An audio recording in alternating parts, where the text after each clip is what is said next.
Sistem koligatif larutan. Apa sih yang dimaksud sistem koligatif? Sistem koligatif larutan yaitu larutan yang tidak bergantung pada jenis zat terlarut, tetapi hanya bergantung pada konsentrasi partikel zat pelarutnya. Semakin banyak zat yang terlarut, semakin besar juga sifat koligatifnya. Adapun materi yang akan kita bahas yaitu penurunan tekanan uap, kenaikan titik didih, penurunan titik beku, dan tekanan osmotik. Penurunan tekanan uap larutan non-elektrolit. Penurunan tekanan uap larutan non-elektrolit adalah salah satu sifat koligatif larutan yang terjadi ketika zat terlarut yang tidak menguap dilarutkan ke dalam zat cair. Penurunan tekanan uap ini disebabkan oleh partikel-partikel zat terlarut yang mengurangi penguapan molekul-molekul zat cair. Penurunan tekanan uap larutan elektrolit. Penurunan tekanan uap larutan elektrolit adalah penurunan tekanan uap jenuh zat pelarut murni yang disebabkan oleh adanya zat terlarut. Penurunan tekanan uap larutan merupakan salah satu sifat koligatif larutan. Kenaikan titik didih larutan non-elektrolit. Kenaikan titik didih larutan non-elektrolit terjadi karena molekul-molekul terlarut menghalangi molekul pelarut untuk menguap. Hal ini menyebabkan tekanan uap larutan menjadi lebih kecil daripada tekanan uap pelarut, sehingga diperlukan suhu yang lebih tinggi untuk mencapai tekanan di sekitarnya. Kenaikan titik didih larutan elektrolit.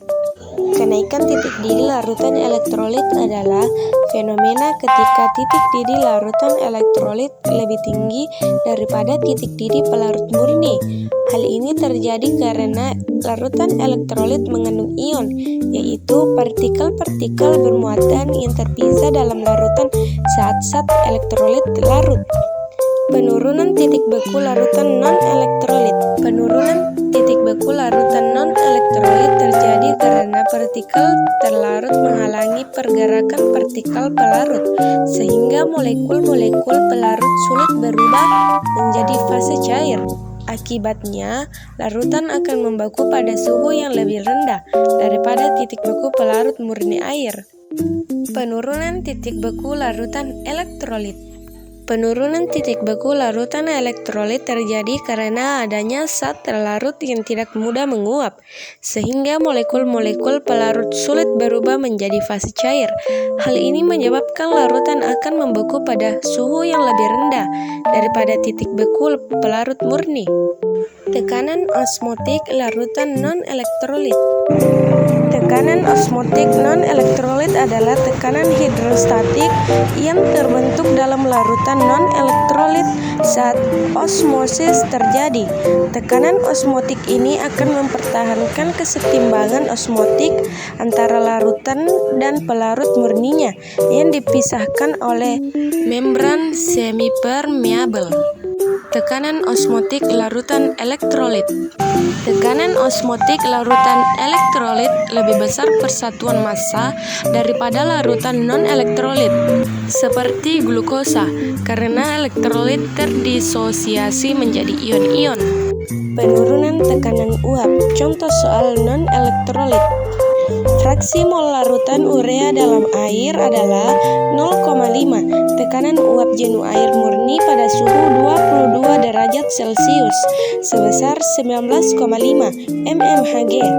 Tentukan penurunan tekanan uap jenuh larutan pada suhu tersebut.